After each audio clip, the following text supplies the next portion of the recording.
बात करेंगे लोन्स के बारे में। देखिए लोन तो एक ऐसी चीज है जो मिडिल क्लास के साथ पैरेलली चल रही है। मुझे किसी ने कहा था कि मिडिल क्लास की डेफिनेशन क्या है, तो उसने जो आंसर आया वो बहुत इंटरेस्टिंग था कि मिडिल क्लास का मतलब ही होता है कि वह फैमिली या वह आदमी जिसके ऊपर लोन चल रहा हो। तो ऐसे स्थिति में आज लोन की बात करना बहुत जरूरी हो गया है। चलिए आज बात करते हैं कि लोन तो सबके ऊपर है, लेकिन लोन को टैकल कैसे किया जाता है, कैसे आप एक लोन को जल्दी से जल्दी और बड़ी आसानी तरीके से और मतलब बहुत ही दिमाग लगाए हुए, ज्यादा दिमाग लगाए हुए कवर अप कर सकते हैं, खत्म कर सकते हैं। और इसमें स्मार्ट प्लानिंग, स्मार्ट तरीका क्या होता है जिससे आप best of the best value निकाल पाए।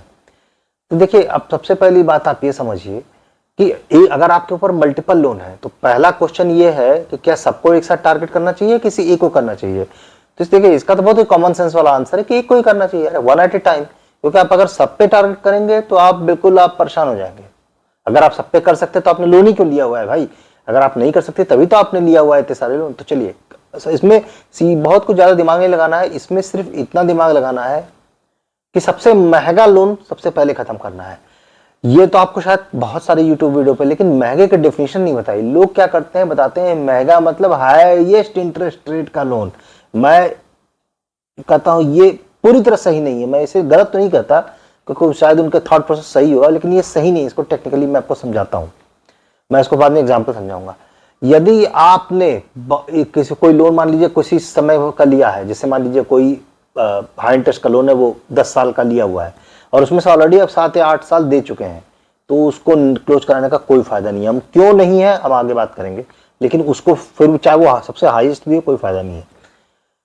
अब आप जानते हैं जो भी मैंने कहा क्यों नहीं फायदा है, क्यों? क्योंकि आपको क्या लगता है कि आपका लोन मान लीजिए आपने 1,20,000 रुपए का लोन लिया 1 साल के लिए, मैं एग्जाम्पल के तौर पे ले रहा हूं, तो आपकी ईएमआई सिंपल 10,000 रुपए आपकी बन गई। ठीक, सिंपल, ठीक है, ये आपका टोटल ईएमआई बना। अब आपको क्या लगता है कि जैसे आप पहली ईएमआई 10,000 रुपए देंगे तो आप मतलब 5,000 रुपए इंटरेस्ट में चले जाएगा और 5,000 रुपए आपके उसमें प्रिंसिपल से कम हो जाएंगे? ऐसा नहीं होता है। जो ईएमआई का स्ट्रक्चर कुछ इस तरीके से डिफाइन होता है कि मैक्सिमम पैसा पहले इंटरेस्ट की तरफ जाता है और प्रिंसिपल बहुत ही कम घटता है। जब लेटर पॉइंट ऑफ टाइम, जब करीब आधे से ज्यादा टेन्योर बीत जाता है, यानी अगर 10 साल का तो 5-6 साल के बाद से ऐसी सिचुएशन आती है कि तब आपका लोन का ज्यादा पैसा प्रिंसिपल की तरफ जाना शुरू होता है।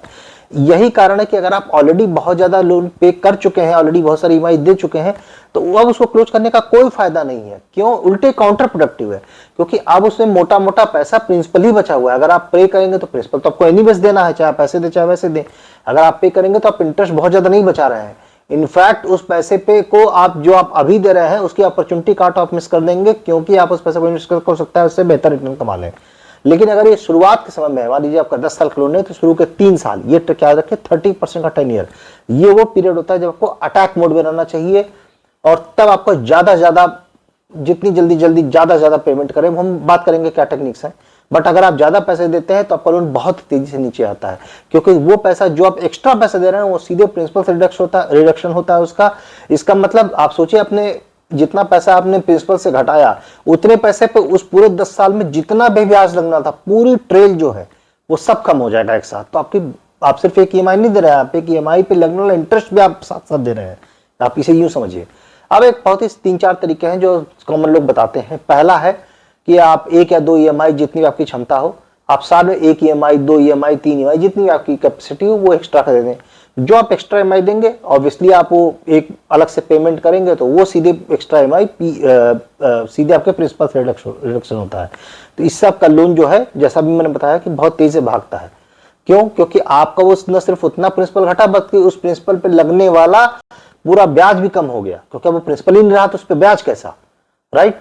तो इसका मतलब है कि आपने सिर्फ 1 मंथ की EMI the, that means it's not only कि आपका टेन्योर 1 मंथ कम हो गया, आपका टेन्योर 5-6 महीना कम हो गया, क्योंकि हो सकता है 4 महीने का तो इंटरेस्ट उस पर लग रहा हो 10 सालों के अंदर, तो वो पूरा कम होगा। तो कैलकुलेशन बहुत, मैं डिटेल में जा रहा हूं, लेकिन अगर आप 1 या 2 या 3 जैसी भी जितना कर देंगे उतना अच्छा है, बट जितनी भी ईएमआई आप दे सकते हैं साल के में उसके दीजिए।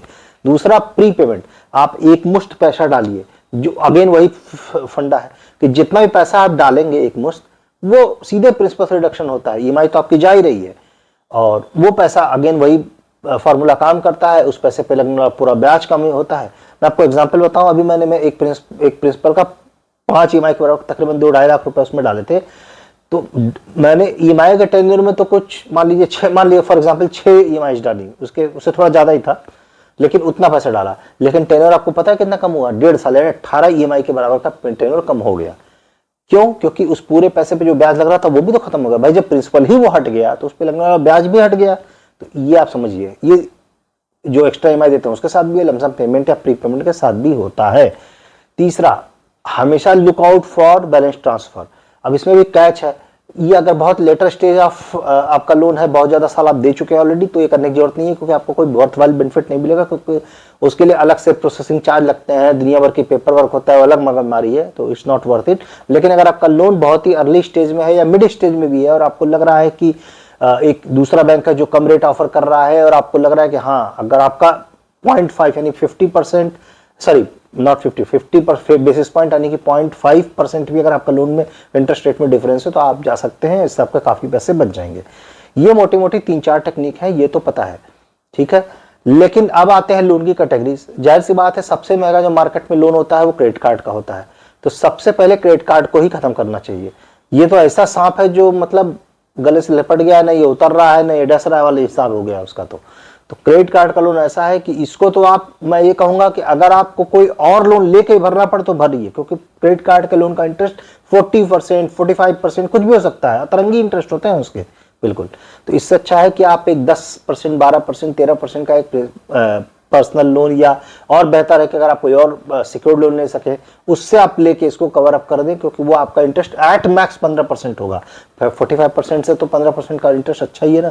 इसको कहते हैं loan hedging, loan interest hedging, यानी कि आप बहुत ही बेहतर लोन इंटरेस्ट रेट पे जा रहे हैं। कहां से? एक बहुत ही खराब लोन इंटरेस्ट से। तो ये आप कर सकते हैं, ये भी एक तरीका होता है। इसके अलावा जो होम लोन है उसमें तो मैं बता ही दिया हूं कि आपको जितनी ज्यादा एक्स्ट्रा पैसे उसमें डालेंगे, whether in the form of EMI या प्री पेमेंट है जैसे भी, तो उससे वो कम होता ही है। तीसरा, एक बार जरूर याद रखिए कि फोरक्लोजर चार्जेज, यानी कि कुछ बैंक होते हैं जो कि अगर आप उसके तय ड्यूरेशन से पहले अगर आप एकमुश्त पैसे डाल के उसको क्लोज करना चाहते हैं लोन को, तो उसके भी चार्जेस लेते हैं। तो उसको आप बैंक से जरूर पता कर लीजिए। और खास वैसे ये होम लोन वगैरह में ये नहीं होता है, क्योंकि जनरली होम लोन वेरिएबल होते हैं। इसका मतलब है कि उसके रेट घटते बढ़ते रहते हैं, तो उसमें चार्जेस ऑलमोस्ट नहीं होते हैं। आई थिंक ऐसा रूल भी है। लेकिन अगर आपका फिक्स रेट का लोन है, यानी कि जो रेट एक बार डिसाइड हो गया वो आपका पूरा टेन्योर चलेगा, और ईएमआई आपकी फिक्स है और टेन्योर भी आपका फिक्स है, जैसे पर्सनल लोन हमें मिलता है फॉर एग्जांपल, उसमें आप जरूर पता कर लीजिए कि क्या फोरक्लोजर के चार्जेस हैं कि नहीं है। यही 4-5 छोटी छोटी ट्रिक है, और ऐसा और कोई रॉकेट साइंस नहीं है कि मैं आपको बहुत नई चीज बता रहा हूँ। इसी को स्मार्टली आप हैंडल करिए। कौन से लोन आपको पहले टारगेट करने हैं, कौन से बाद टारगेट करने हैं, कौन सा लोन आपका ऐसा है जो अनसिक्योर्ड है, जैसे पर्सनल लोन हो गया या क्रेडिट कार्ड के लोन हो गया, और कौन सा सिक्योर्ड है जैसे किसी एसेट बैक्ड है, जिसमें जैसे गोल्ड लोन हो गया या होम लोन हो गया। इस पे भी डिपेंड करता है क्या वो लोन से, क्या उस लोन लेने पे आपका क्या इनपुट है। कई बार लोग लेते हैं कि अपनी प्रॉपर्टी खरीदने के लोन लेते हैं, बाद में इस प्रॉपर्टी से अर्न करते हैं, जैसे रेंट पे चढ़ा दिया वगैरह, तो वो लोन का है आपने आप कुछ पार्ट तो वो उसी जो भी आपका इनकम हो रहा है या अर्निंग हो रही है वहां से हेज हो जाता है। तो ये सारी फैक्टर्स भी हैं। तो आपको एक कैशली कि कौन सा लोन पहले आपको टारगेट करना है। तो बस इतनी मोटी मोटी बातें। और हाँ, it's always better to have multiple income stream. It is always better to not to fall into the lifestyle trap. इसका मतलब है कि जब आपकी सैलरी बढ़े तो आप क्या कीजिए कि आप ईएमआई बढ़वा लीजिए।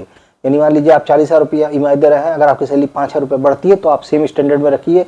आपको नई गाड़ी, नया घर, नया जूते, नया कपड़े लेने की फिलहाल कोई जरूरत नहीं है। आप अपनी ईएमआई को 5 नहीं तो 2-3 हज़ार रुपया बढ़वा लीजिए, क्योंकि जब आप एक्स्ट्रा ईएमआई आप वो जो 3,000 रुपया आप बढ़वा रहे हैं ना, उसकी वजह से भी आपका टेन्योर कम होता है, तो वो भी आप कर सकते हैं। तो ये सारी छोटी छोटी चीजें, इसी को आप स्मार्ट, डिसिप्लिन और सस्टेन्ड यानी कि लंबे समय तक करेंगे तो एक आपका जो लोन है 10 साल का, वो आई एम श्योर कि अगर ये तीनों सारी चीज अप्लाई कर दे तो आपका 4 साल में खत्म हो जाएगा। मगर आप इसमें से कोई एक भी अप्लाई करते हैं तो 6 से 7 साल में बड़े आराम से आपका लोन खत्म हो जाता है, और 3 साल आप प्रीशियस अपने पूरे पैसे बचा सकते हैं। इंटरेस्ट जिसका कोई मतलब बिल्कुल फ्री मनी है बैंक्स के लिए, वो बचा सकते हैं। और लोग इसी पे ध्यान नहीं देते हैं, और यही उनका पेन पॉइंट है। तो आई होप कि आपको अब ये वीडियो पसंद आया होगा। तो इसी के साथ अब मैं आपसे रिक्वेस्ट करता हूं कि आप चैनल को लाइक कीजिए, सब्सक्राइब कीजिए और डू पोस्ट और कमेंट। और तब तक signing off for now, take care, bye bye.